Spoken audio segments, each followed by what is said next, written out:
Today, Thursday, 5th September, President Putin of Russia is in the Far East. He's meeting there with representatives of local enterprises and a important official from China and the Prime Minister of Malaysia as he hosts Russia's Far East Economic Forum. He's delivered a lengthy speech in which he's discussed the very ambitious plans for the economic development of the region. He's also fielded questions from various people, local people and foreign visitors, about the development of the Far East, and also, it must be said, about the situation in the world in general and about the military situation in Ukraine. He also made some comments, by the way, about the American presidential election. Now, as of the time of making of this program, the Russians have not produced, the Kremlin has not produced a complete readout of this meeting. There isn't an English language transcript on the English version of Putin's website, of the Kremlin's website, but the Kremlin's own Russian language website has also so far not provided us with a full text of Putin's words and of his various exchanges. So in light of this, I'm not going to discuss this part of the discussion, the things that Putin had to say, in any very great detail. He does, however, appear to have said that the Ukrainian Kursk offensive had been intended to throw the Russians off balance, that this failed, that the Russians were not flustered or panicked by what the Ukrainians had done, that the situation in Kursk region had stabilized, in other words, that the Ukrainian offensive had been brought to a stop, and that it is the Russians now who've taken the initiative back and who are pushing the Ukrainians back. All of which, by the way, I believe to be true. As for his comments on other matters, well, he made some rather humorous comments about the American election. He implied that the Russians are backing Kamala Harris as opposed to Donald Trump. He was engaging in gentle trolling of the Americans, as he occasionally does, or at least that is my impression of some of the reports of his comments that I have seen.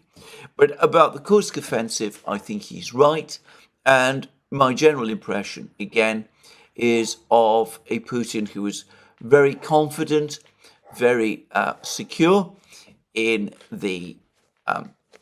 his position, feeling very much that the tide in Ukraine is going in his and in Russia's favor, and overall, as I said, somebody who feels that he can make the odd joke at the expense of his American partners, as he once used to call them.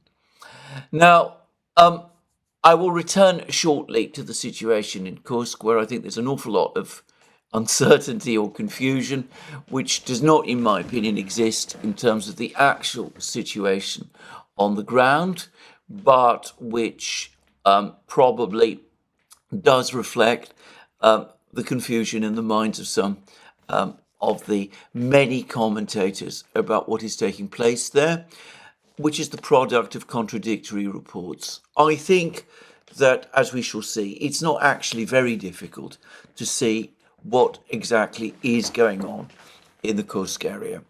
But anyway, let's move on and touch on certain other things that have happened over the last couple of days. And the first thing I want to do is I want to return to the incident, the missile strike on the facility in Poltava.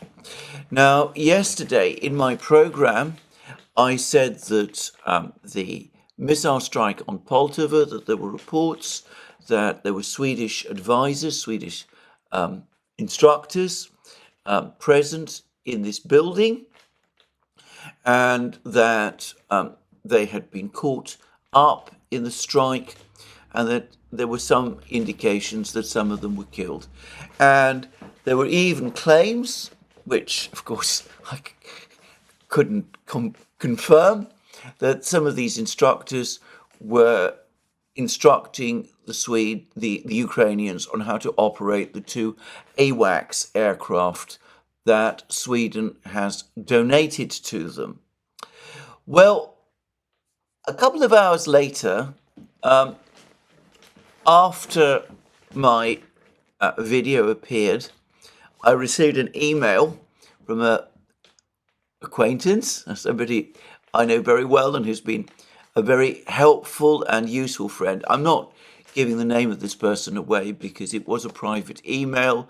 This person isn't usually bothered when I disclose who this person is. But anyway, I'm going to, for the moment at least, unless I hear otherwise, respect this person's privacy. Anyway, this person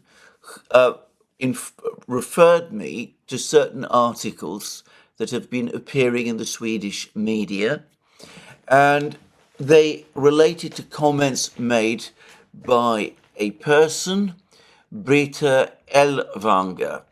Now, Britta Elvanger was reported as having, I believe, tweeted that one of her friends had died in the missile strike on Poltava. The exact words were, "Today in Poltava, my close friend died. We studied together at Linköping University." And friends from the military volunteers said that the guys would hardly have been able to escape such a strong blow. And this was taken as confirmation by many sources that, in fact, there were Swedish instructors in the building in Poltava. However, in the hours since that message appeared, that post appeared on Twitter X, Britta Elvanger has come forward and has made it absolutely clear that she has nothing to do with it, that this is something that somebody has fabricated. She's speaking of Russian disinformation, and she might, by the way, be absolutely right. It's entirely possible that the Russians might have fabricated a message on X. Nobody should be surprised about that sort of thing. Both sides do it. It is common in war. As I have said on several occasions, many of the Telegram channels that people cite as being Russian Telegram channels, in my opinion, are no such thing. And I personally would not put it past the Russians at all to concoct a message purporting to be from Britta Elvanger, which was not by her. So that piece of evidence that there were Swedish instructors in the building in Poltava has collapsed. She says that she had nothing to do with the message, and there is absolutely no reason at all, none, to doubt what she says. That was a fabricated message, and no reliance should be placed upon it. Now, on the strength of that, I was inclined, before I did this program, to discount the theory that there were Swedish instructors in this building at all, and I thought it was unlikely that this was the case, and that the entire evidence that they had been there was fabricated. But of course, nothing is ever simple, especially not in this war.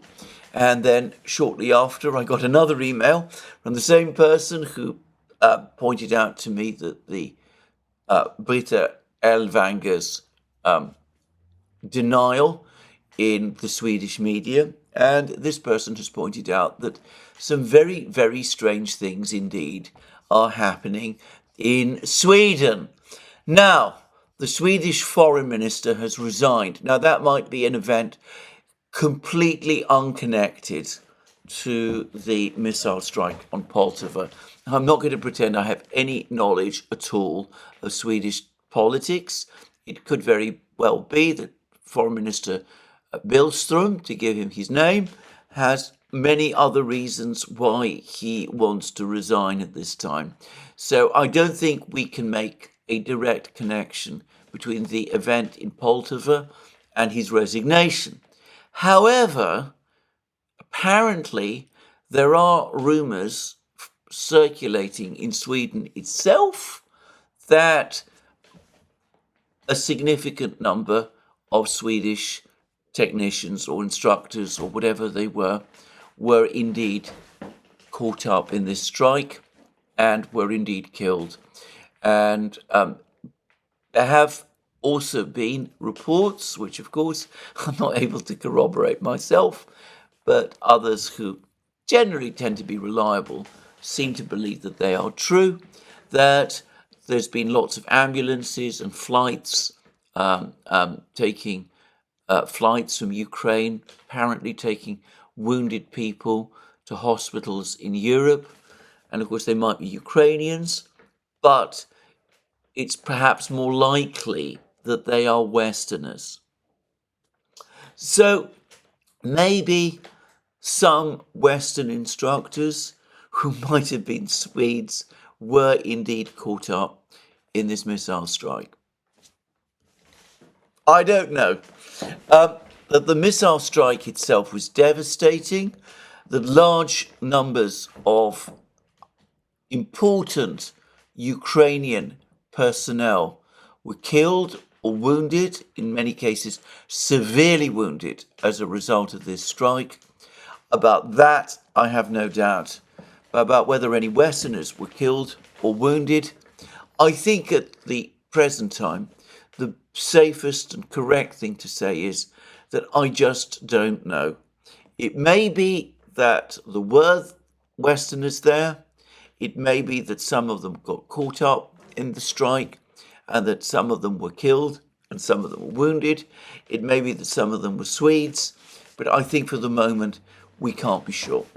Anyway, that's all I want to say about that particular incident. Now, there have been a lot of other things that have been circulating and floating around. There's been claims, for example, that the Russian offensive towards Pokrovsk has slowed down. But of course, this is exactly what one might have expected. In fact, I remember saying that this indeed would happen about 10 days ago when the Russians started to move closer to Pokrovsk. The closer the Russians get to the more heavily built up areas, the further they extend beyond their supply lines, the point of their supply lines, the more time it's going to take them to build up their forces and to sort out their logistics and to storm the built up areas. And inevitably that means that in terms of territory captured, if you're counting territory in kilometers, well, inevitably, for that reason, the Russian advance will slow down. The question is not whether the Russian advance is now covering kilometers at a time, as it has in other places, is where it's reached, which is literally the gates of Pokrovsk itself, and the fact that the Russians are currently storming important towns in this area and that fighting is going on in them, and the rates of attrition that the Ukrainians are suffering, and the fact that the Russians are clearly in a position to resolve their logistic problems. It's the nature of the territory that the Russians capture, not how much that matters. As I've discussed in many places, the fact that the Ukrainians claim to have captured hundreds of kilometers, or is it 1,000 square kilometers, or is it 1,500 square kilometers of territory in Kursk region, is of little significance if the territory that they have captured is made up of forests and hills and streams and very small villages, is thinly populated, if it contains no important industrial or other facilities, and if it is incapable of being used as a launching pad for further things. By contrast, if the Russians are able to capture towns and cities and important villages that bring them closer to their objective, well, that obviously is what matters. And in my opinion, the single most important thing that has happened over the last couple of days, and I've said this before, and perhaps I'm repeating myself, but anyway, the single most important thing that the Russians have done over the last couple of days, and what I am sure was their primary objective, was to clear the road, to gain control of the road from Donetsk city, which passes through the village of Karlovka, moves north towards Selidovo, and beyond Selidovo to Pokrovsk. Once this road has been brought into a proper state of repair, which it will be, and once the Russians are confident that it is not vulnerable to drone attack from the Ukrainians and things of that kind, then the big supply convoys can start to move, and then further operations in this area towards Pokrovsk itself will begin, and will begin in earnest. Meanwhile, the Russians, as I discussed in my program yesterday, continue to hunt down and destroy Ukrainian forces in this area over this very extended battlefield, which goes all the way to Vuhledar in the south, and I will come to the importance of all of that shortly. And of course, they continue to tighten their grip on the various towns and coal mines and other facilities that they need to capture in order to finalize and prepare for their main assault on Pokrovsk. Now, on the topic of Pokrovsk, I've noticed two particular legends start to circulate. One is that Pokrovsk itself is going to be the biggest town that the Russians will have captured up to this point in the entire period of the special military operation. It's apparently supposedly bigger than Bakhmut, Mariupol, Avdiivka, and all of these places. I am not sure where this idea has come from, but that is emphatically not true. Pokrovsk, then called Krasnoarmeysk, reached its peak of population in the late 1980s, when it had a population apparently of around 155,000. Now, this was before the Soviet Union collapsed, and I don't know whether at that time that population included Mirnograd, which of course the Soviets called Dimitrov, though I understand that it did not. So just the core area of Pokrovsk at that time, in the late 1980s, had a population of 155,000. And it is testament to the extraordinary decline of Ukraine that took place after the Soviet collapse, and which continued right up to the period of the special military operation, and which of course has continued since, that the population of Pokrovsk fell, and fell radically, so that apparently in February 2022, at the time when the special military operation began, it had fallen by 2/3 to 52,000. So, a biggish place once, a much smaller place now in population terms, but one way or the other, significantly smaller than the single biggest place that the Russians have captured in the special military operation so far, which is, of course, the city of Mariupol. Mariupol once had a population of around 420,000. It's a much bigger place than Pokrovsk. Just saying. The other myth that I've seen circulating is that the Russians plan to capture Pokrovsk by the middle of September. Of course, the Russians have never told us what their plans are. They might even have no plans at all to capture Pokrovsk. It's pure deduction that that is what they intend to do. But of course, I am sure that their plan is indeed to capture Pokrovsk. But I don't believe that anybody in Moscow has at any time had any idea of trying to capture Pokrovsk by the middle of September. Even at a time when the garrison of Pokrovsk was probably quite thin and lightly organized, I doubt that the Russians seriously believed that they would be able to storm Pokrovsk by the middle of September with the lightly equipped vanguard of forces that they threw in the direction of Pokrovsk and which arrived in the area near to Pokrovsk over the last couple of weeks. What I think is likely to happen is that the actual assault on Pokrovsk could begin by mid-September. That's to say in about 10 days' time. That would be a achievable, logical timetable.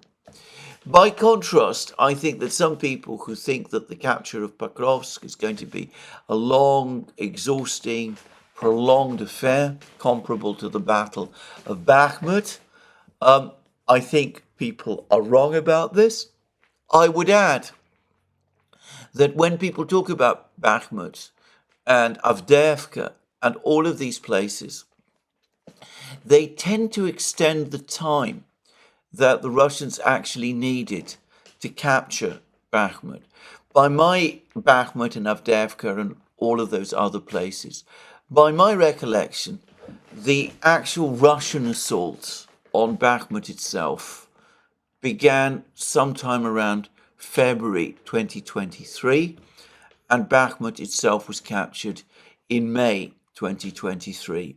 In the case of Avdiivka, it was around December that the Russians reached Avdiivka itself, after having captured places like the coal mine, Terekon, and other places around Avdiivka. And of course, Avdiivka itself fell a couple of weeks later in February. The thing that takes up a lot of time before an assault on a town is launched, and what can add months of time to that assault, is the capture of the surrounding villages, which in most cases up to now, in terms of urban settlements, the Ukrainians have heavily fortified. When the battle begins in the town itself, well, I won't say that things move quickly. Sometimes they can move quite slowly, but they move a lot faster than I think some people recognize. Now, the key point is that the Russians have already captured many of the key villages and populated centers around Pokrovsk. So perhaps we're not quite where the Russians were in, say, December 2023 when they were approaching Avdiivka, but they're fairly close to that position. And I'm going to make a guess that if the Russians begin their assault on Pokrovsk in the middle of September, if they make a sustained effort to break into the town in mid-September, then given its size and given the kind of defenses that the Ukrainians are likely to put up there, But given also the vulnerability of the supply roads to interference by Russian drones and bombers and artillery, I reckon that most likely Pokrovsk will be under full Russian control, certainly by the end of the year, perhaps a few weeks before. Just saying. That seems to me a logical and realistic timetable for the battle. So anyway, let's, before we return more carefully to discuss the situation in Pokrovsk and the areas around it, let's go to Kursk region, where Putin made all those comments about the Russians having the initiative. Now, I personally think that the situation in Kursk region is very easy to understand. And the reason it's easy to understand is because, most unusually, Group of Forces North and the Russian Defense Ministry itself give blow-by-blow accounts of the battle for Kursk region as it takes place. So we have fairly detailed information from the Russians, and these are from official sources, which are inherently more reliable, dare I say it, than many of the bloggers and reporting projects and mapping projects that we have. And by the way, more reliable than the Ukrainian military. We have fairly detailed accounts of what's going on in particular places in the Kursk area. And I'm not saying, by the way, that these accounts are to be treated as completely iron-cast true. Obviously, the Russians distort things. To give an example, they gave an impression for quite a long time that they were maintaining a military presence in Sudzha. I've come to the conclusion that they were probably in Sudzha for longer than the Ukrainians were saying, but I suspect that some time ago they withdrew their troops from Sudzha. The Russians have never told us about this, but I think that that is so.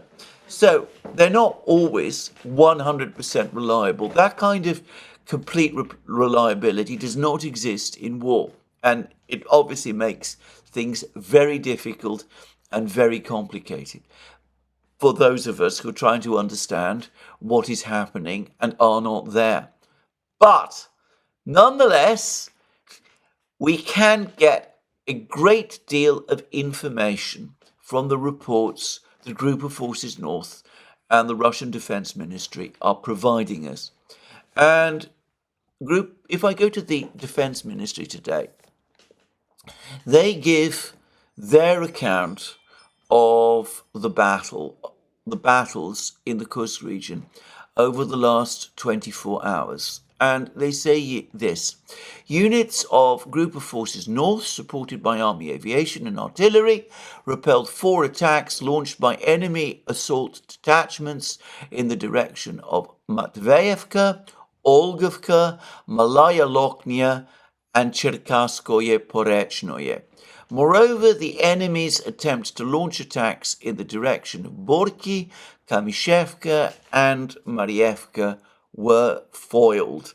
And then they go on to say that the Group of Forces North rounded up several more reconnaissance groups of the Ukrainian forces, and they give us an update of what they say were Ukrainian losses. They say that over the past 24 hours, the Ukrainians lost 370 troops, that's dead and wounded, and 17 armoured vehicles, and also another M270 multiple launch rocket system.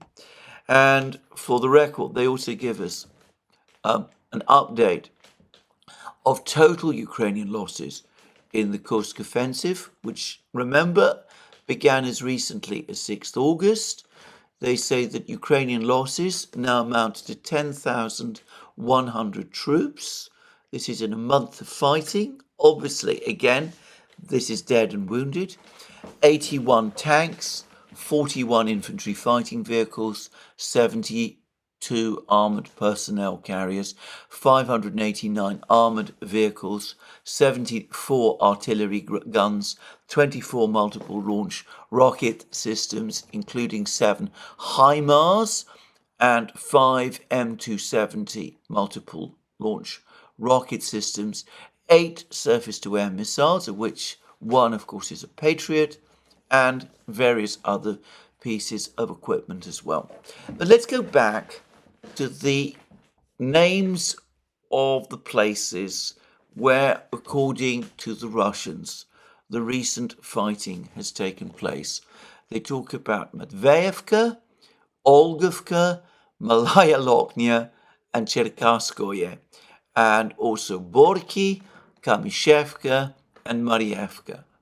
These are all places that have featured many times over the last couple of weeks. It's the same places that come up time and time and time again. The Ukrainians are fighting in the same places. They're not able to move beyond this cluster of villages to the north and east of Suja. They've been launching attack after attack after attack there. According to the Russians, all of these attacks, again according to the Russians, get repelled, and then the Ukrainians try again. And that tells us that the Ukrainian offensive in Kursk region is indeed, as Putin says, at a standstill, that the Russians have indeed stabilized the situation. And I don't myself think that this is really arguable. One can argue that the Russians can practice all sorts of deceptions. They're not giving us full pictures, for example, of the losses that they themselves have suffered. Probably these losses are quite high, especially in the initial days of the fighting in Kursk. But overall, and most importantly, we're seeing that the fighting continues to take place in the same places, and there's no reason to think that this information is wrong, and that in itself is sufficient to confirm that the Kursk operation is now essentially at a standstill. Now, Group of Forces North have also provided their update about the fighting over the last 24 hours, which I get to skip because it doesn't tell us very much more than what the Russian Defense Ministry says. But they do make 2 points. One in their major update, which is that because of the extent of Ukrainian armored vehicle losses since the start of the offensive, the Kursk offensive, most Ukrainian attacks are now conducted by light infantry fighting on foot, and that this is increasing, that this is making much worse Ukrainian losses. And they then published an entirely separate analytical piece, quite interesting one, about the state of the Ukrainian forces in Kursk region and in neighbouring Sumy region, and the way in which the Ukrainians have suffered all of these armoured vehicle losses and what it means for them. And they say this: as we have already written earlier, the enemy group in the Kursk border area is experiencing major problems with armoured vehicles. The Ukrainian armed forces is throwing bare infantry into attacks, although up to a certain point each attack was accompanied by armoured vehicles. In order to understand the criticality of the situation, let us turn to open sources. So thanks to photos and videos of objective control in the Kursk region, the following main types of enemy armoured vehicles were noticed: Rochelle Senator, Cossack 2, MRAP, Cougar, International Max Pro. These are armoured trucks, basically. According to various data from the same open sources, the Ukrainian armed forces had up to 100 units of the Cossack 2. In addition, Western partners transferred up to 1,000 units of the Rochelle Senator, up to 40, and anyway, they go through all of the numbers. And then they say, now let's turn to our data. Since the start of the Kursk adventure, our fighters have destroyed over 500 armoured vehicles, which is a quarter of the total number of those in the Ukrainian armed forces. And this is just in a month of intense fighting. Of course, the Ukrainian armed forces could not use absolutely all available armoured vehicles in the Kursk operation. Most of them are on other fronts. It is also possible that Western partners could have transferred more equipment to the Ukrainian armed forces than was declared. However, this does not negate the fact that the Ukrainian armed forces group in Kursk region has lost the absolute majority of its armoured vehicles, and in order to continue the offensive, they need either to transfer armoured vehicles from other front directions or wait for new large deliveries from the West. However, instead, the Ukrainian command is driving its infantry to battle, and the political strategists in Kiev are preparing for another reduction in the draft age and a new wave of mobilization. So they provide us with this information that armoured vehicle losses suffered by Ukraine in the Kursk area have been off the scale. And as they rightly say, here we can speak with some confidence that the information they are providing is true, because we have ample photographic and film evidence of it. Now, what about the possibility that the Western powers will provide more armoured vehicles to Ukraine? The only country, in my opinion, that is in a position to do that is the United States. And the United States is shortly going to announce another package of military assistance from Ukraine. And it's likely that this will include more armoured vehicles, given the extent of Ukrainian losses of armoured vehicles. But the word from Washington is that the extent of American arms supplies to Ukraine is going to start to reduce. And the further word from Washington is that the United States, the administration, is not going to seek another appropriation from Congress for military aid to Ukraine. All further aid for Ukraine, military aid for Ukraine, will have to be provided by the European powers, who are also, of course, cutting back, or will have to come from the $50 billion loan when eventually it is agreed, and that still looks likely to be weeks away.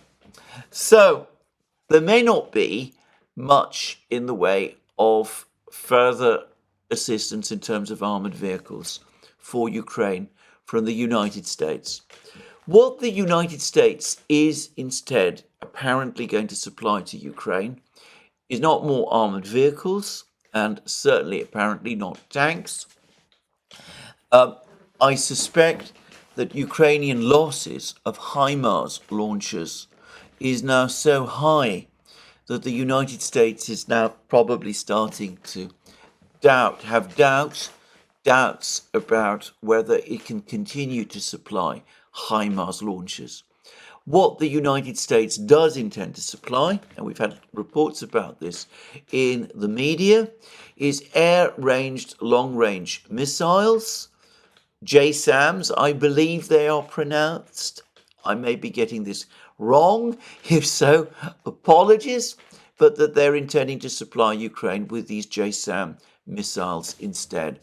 Now, the launch aircraft for these missiles will presumably be the F-16s, which are gradually, slowly dribbling towards Ukraine, though there is some suggestion that some of them will also be launched from whatever remaining Soviet-era aircraft Ukraine still has. Now, there's been an awful lot said about the JSSAM missiles. They come apparently in two forms: an older version, which, as I understand it, has a range of around 370 kilometers, and a much longer range version, which has a range of around 800 kilometers. If the latter version is supplied to Ukraine, and if it is launched from an aircraft close to the Russian border, then it might just be able to reach Moscow or St. Petersburg, or more plausibly Kaliningrad. And many are thinking that this is the ultimate plan. However, I'm going to say this now, I don't think so. I think that there would be many problems using the JSAM missiles in this sort of way. Firstly, talking about the missiles themselves, I understand that they're supposed to be stealthy, and that because they're stealthy, they don't fly close to the ground, they fly at medium altitudes. I think by now it's become fairly clear that the Russians can track stealthy missiles at medium altitudes, and a subsonic missile flying at such altitudes over long distances, trying to reach Moscow, St. Petersburg, or Kaliningrad specifically, is almost certainly going to suffer significant losses. It's very unlikely to get through. It will probably be shot down by the Russian air defense system.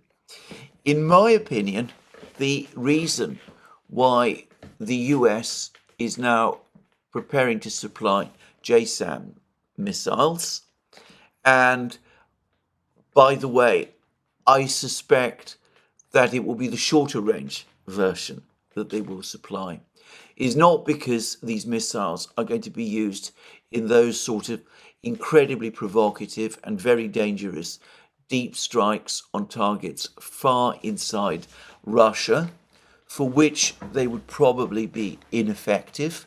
And I'm talking also, by the way, about attacks on Russian air bases, which are likely to be well protected against missile strikes by air defense systems. I think the main purpose for supplying these missiles is because supply of Storm Shadow missiles and perhaps ATACMS missiles has almost run out.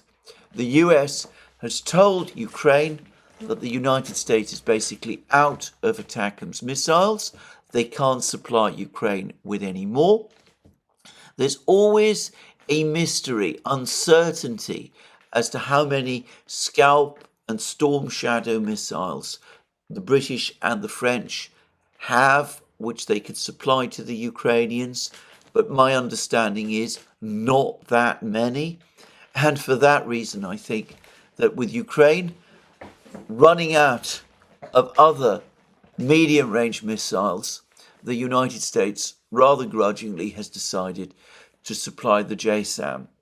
I think the JSAM is going to prove even easier for the Russians to shoot down than the ATACMS and the Storm Shadows. Now, of course, I'm going to get some pushback from that. I've prepared for it. But anyway, that is my own view. I think that the Russians are not worried about the JSAMs. And if you follow their commentaries, you can see that. So, coming back to the Kursk offensive, I don't think that the offensive is ongoing. I think that it is clearly stabilized, as Putin said, or stopped, as I would say.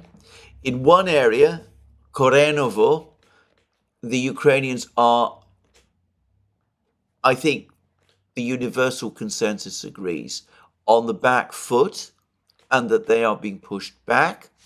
They've been making repeated attempts to capture villages like Malaya Loknya, Ruskaya and Cherskaskoye, Porochenye, and all of these places. And they've not been successful. And I think that over the next couple of weeks, as more Russian forces build up in this area, the Russians will, as group of forces say, squeeze them out of Kursk region completely. By which point the Ukrainians will have suffered even more losses than they will already have done, and it will have become clear that the whole Kursk operation was misguided and a complete failure. Anyway, that is my view of the state of the Kursk operation at this particular time. But what about the much more important and far more pressing operation that is taking place in western and southern Donbass? And I think, again, to repeat a point that I made in my program yesterday, we need to speak here not about an operation around Pokrovsk specifically, because it's clear to me that the Russians are conducting an operation over a much wider area than just Pokrovsk, one that extends over several hundreds of kilometers.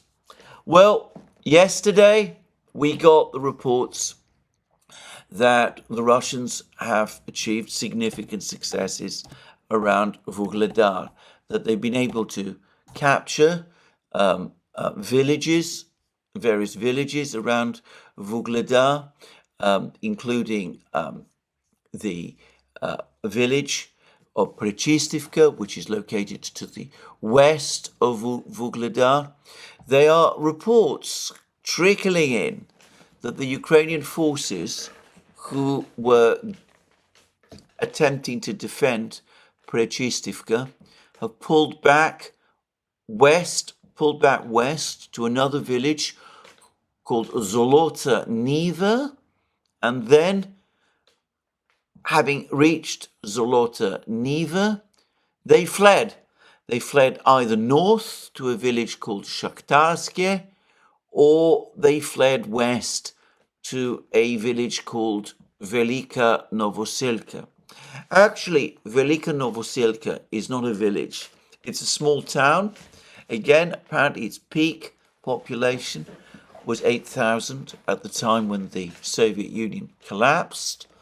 It's fallen to a population of around 5,000 just before the start of the special military operation. So we're talking about a small town, almost identical in size to Suja, by the way, just saying. Now, Velikaya Novosilka is located 11 kilometers west of Zolota Niva, along the main road. Apparently no special obstacles along this road. The Russians choose, and maybe this is part of their plan, to drive west along this road. They can begin a storming operation of Velikaya Novosilka. Now, the interesting thing about Velikaya Novosilka is that it was the forward base of the Ukrainian forces, which in the summer of 2023 began the offensive against the Russian positions in the Vremivka salient. These were the Ukrainian forces that pushed south from Velikaya Novosilka, captured the small village, the village of Makarivka, which the Russians, by the way, are now approaching from the south. And then the Ukrainians pushed south from Makarivka, and there was the battles that then took place as the Ukrainians fought for weeks until they did eventually gain control of the two other villages in the Vremivka salient area, the villages of Urozhaine and Staromayorsk, which the Russians, however, in the last few weeks have recaptured. The Russians really, if the Russians do decide to occupy Zolota Niva, which is apparently now deserted of Ukrainian troops, then in theory they could attack towards Velikaya Novosilka, both from the east and from the south, from their forces advancing north from the Vremivka salient, from Urozhaine, and their forces advancing eastwards from Zolota Niva. perhaps that is what the Russians are going to do. It perhaps would strengthen their positions in all kinds of ways. It might facilitate their wider operation to try to destroy the Ukrainian forces in southern Donbass. I'm not familiar with all the tactical dispositions or the strategies, so I simply don't know. But anyway, suffice to say, Brzezinski is captured. There is also a possibility that the Russians could push northwards towards Novoukrayinka and Shakhtarske, the other village to the north, and ultimately to the village of Bogoyavlenka, which is also located to the north. And then, once they have consolidated control of Vodyane, which they're apparently storming, and of the coal mine and slag heap immediately to the northeast of Vuhledar, that they are also storming. Well, once all that has happened, then Vuhledar is taken in a circle, and it is completely surrounded. It is surrounded by the Russians from all sides. And we would be justified in talking about a cauldron or a trap for the Ukrainians in Vuhledar in that case. Now, there has so far, as I know, not so far been an actual assault by the Russians on Vuhledar. Now, there were reports a couple of days ago that the Russians had assaulted Vuhledar and had broken into the town, but it seems that those reports were wrong.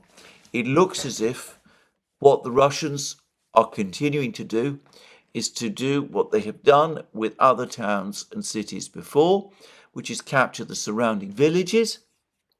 That makes the town that they're seeking to attack undefendable, and they can then attack it from multiple directions, and the Ukrainian troops in that town are trapped and cut off from resupply.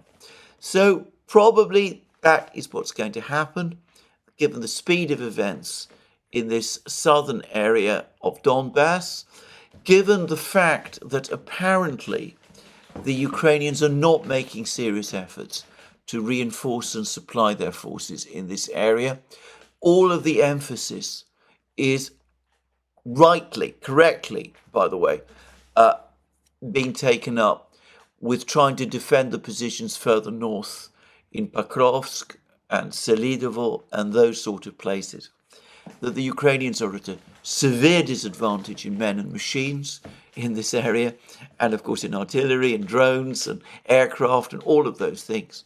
So the likelihood is that Vuhledar, over the next couple of days or weeks, is going to come under great pressure and might even fall to an assault, though, as I've said already, I think if the Ukrainians are wise, they will pull their troops out of Vuhledar and withdraw their forces north all the way to Kurachovo, which itself, to my mind, now looks in jeopardy. Just saying. There's no sign that the Ukrainians intend to do that. Once again, my sense is that Zelensky and Syrsky and the other Ukrainian military officials are going to follow their usual course, which is to defend every millimeter of territory that they control to the last Ukrainian. Apparently, Putin in the Far East has actually said that that the Western powers intend to continue the war to the last Ukrainian. And one could extend that to Zelensky and his officials as well. By the way, if Putin has really said that, it's a very interesting comment. It reinforces my impression that he does not believe that there will be a negotiated settlement to the war. Just saying.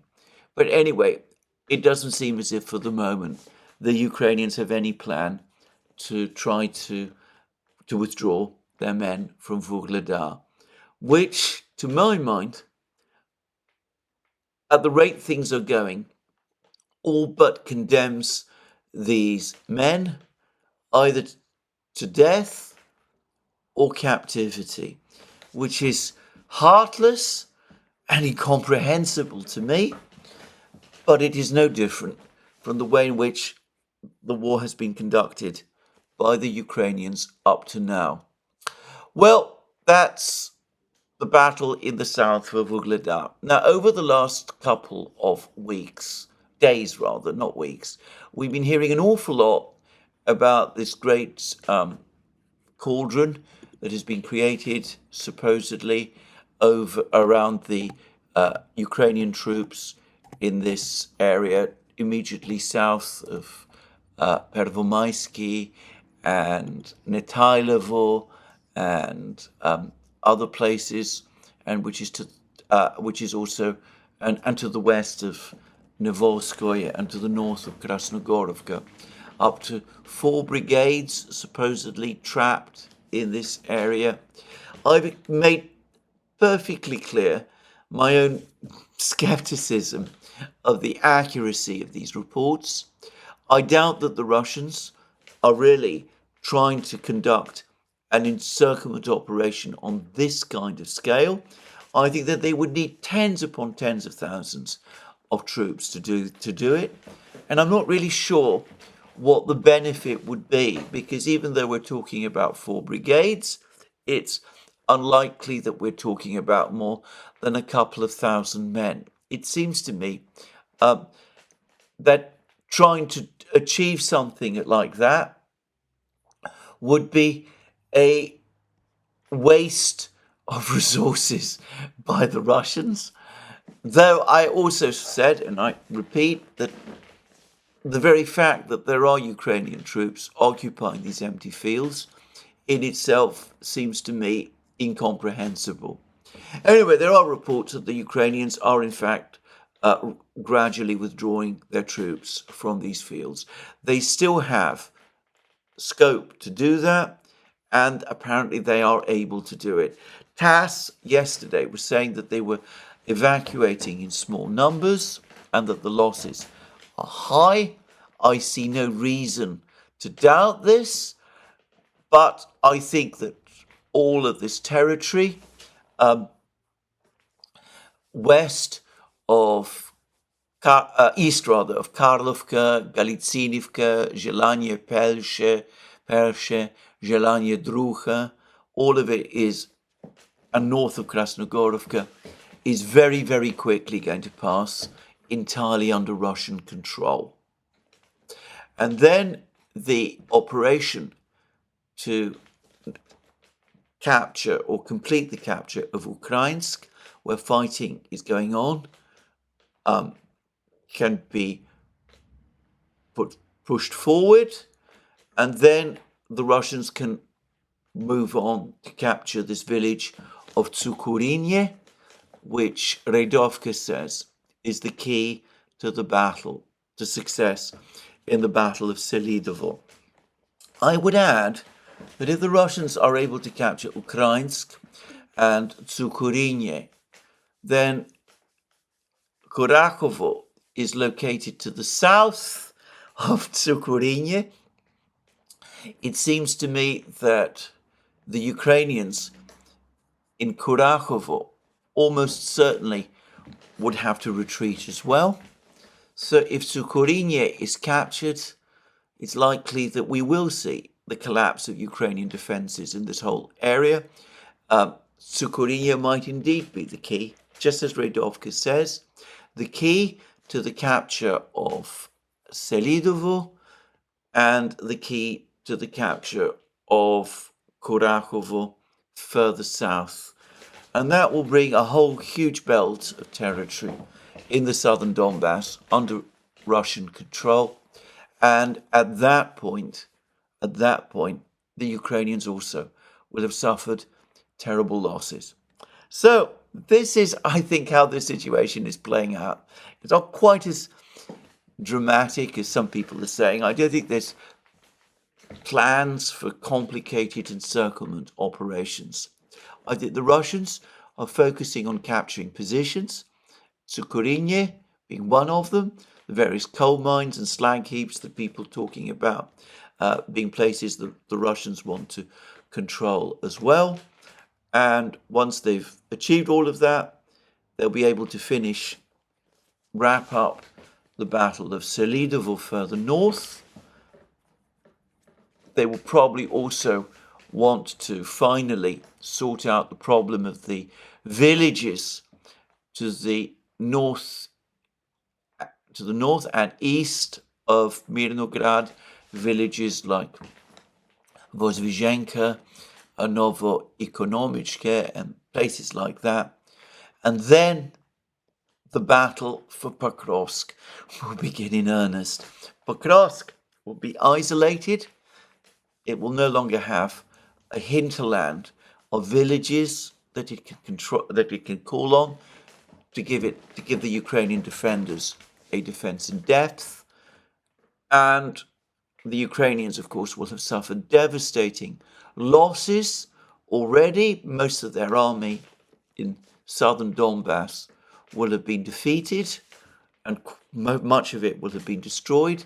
And apparently the losses that the Ukrainians have suffered in this whole territory in terms of armoured vehicles and other vehicles is horrendous. And then I think that Pokrovsk will fall a lot more quickly than some people imagine once the battle for Pokrovsk begins in earnest. So anyway, there we are. This is, in my opinion, the nature of the battle here.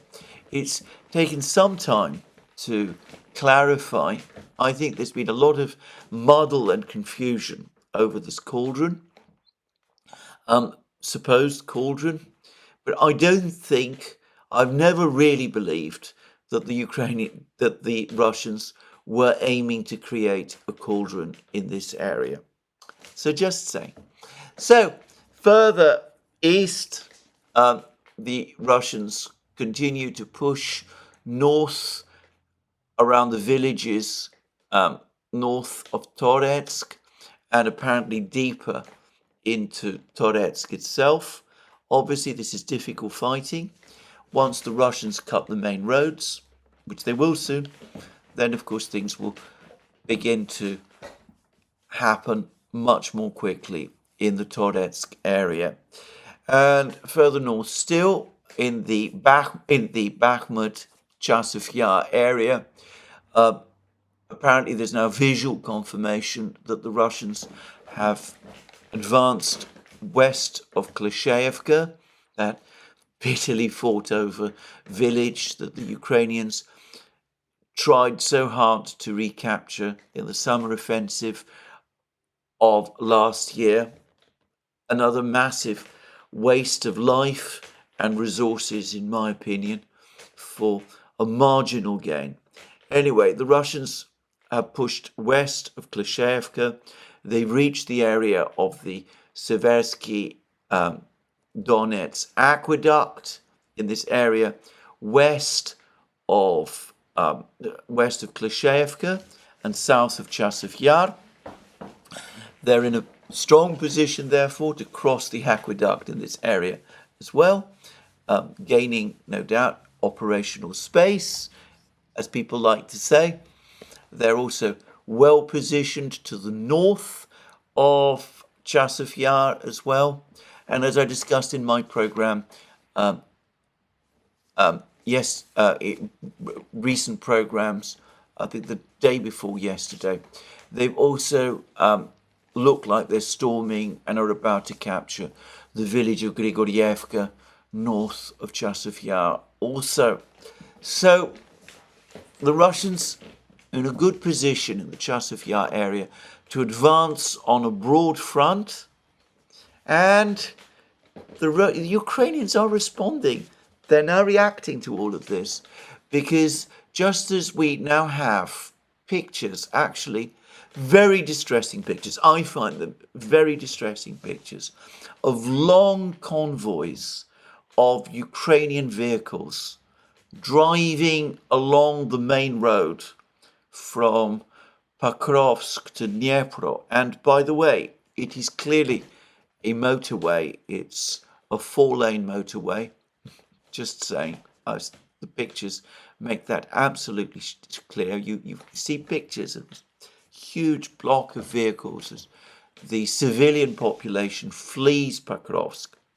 Even as the Ukrainian civilians are now fleeing Покровsk, apparently the Ukrainians are now giving instructions to people in the outlying communities around Chasiv Yar and specifically Konstantinovka to start evacuating as well. Now that, to my mind, is perhaps the strongest indication that the Russians are indeed very close now to capturing the central part of Chasiv Yar. There will still no doubt be a major battle for the factory district to the south, which is called apparently Mykolaievka, so I've been told. So it looks as if Chasiv Yar about to fall, at least I say about to fall, some weeks from falling. Toretsk probably around the same time, and the Ukrainians starting to see this and ordering the evacuation of the civilian populations from these areas. I even saw one report that the Ukrainian authorities are starting to take the first steps to evacuate the civilian population from the city, the big town of Konstantinovka itself, though I have to say, which is of course located to the southwest of Chasiv Yar. That may be true, but I'm not absolutely sure that this is the case. So, major deterioration, and perhaps the fact that these evacuations are now being ordered, the clearest sign of what is coming. Interestingly, there's also been an evacuation order given by the Ukrainian authorities to civilians in a town in Sumy region, close to the border. I'm not entirely clear what this is about, because this is, of course, the area where it is the Ukrainians who've crossed the border and are occupying territory inside Russia. But more likely than not, I suspect that the expectation in Ukraine increasingly is that the Russians are going to push the Ukrainians out of this area as well, and that out of Kursk region as well, and then maybe a Russian offensive in Sumy can begin, and perhaps the fact that there are the first evacuations taking place in Sumy region, that may suggest that this point may not be so far off as perhaps we all expect. Anyway, that is my own view of the situation on the battlefronts today. The Russians continue to make many missile strikes across Ukraine. I read a report, I think it was in Simplicius the Thinker, said that they're building 50 Iskander-M missiles a month, which enables them to strike the Ukrainians, to launch 2 Iskander-M missile strikes against the Ukrainians roughly a day. Perhaps that's even an understatement, actually, just saying. I'm not sure. But anyway, the fact is, Ukraine continues to suffer massively from Russian missile strikes. And to say it very simply, apparently the total stockpile of JSSAMS missiles held by the United States is 2,000. 2,000. The Russians have already launched 10,000 cruise missiles against Ukraine over the course of this war. 10,000. So, if the United States were to supply 2,000 JSSAM missiles to the Ukrainians, that would still only be a fifth of the number of missiles that the Russians have launched against Ukraine. And of course, the United States is not going to do that because it needs most of its JSAMS missiles for itself. People who are talking about some kind of big missile offensive by the Ukrainians against the Russians do not know what they are talking about. Russia is the biggest country in the world. Many of the biggest industrial plants are located far out of reach of any missile that the Ukrainians can be provided in the Urals and beyond. A couple of hundred JSAMS missiles, even if they're the long-range version, of which I doubt that there are that many, is not going to change the situation in the war, even if the Americans do the absolutely reckless, irresponsible, and frankly stupid thing of authorizing, or at least assisting, the Ukrainians to launch these missiles against Russia. So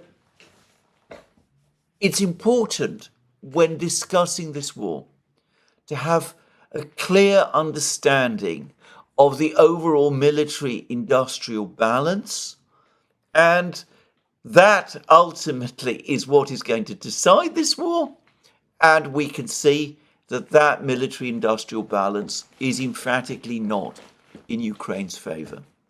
Now, turning back to the topic of the major purge that has just taken place in Kiev, the one that took place yesterday, the one that led to the dismissal of Dmytro Kuleba, the Ukrainian foreign minister.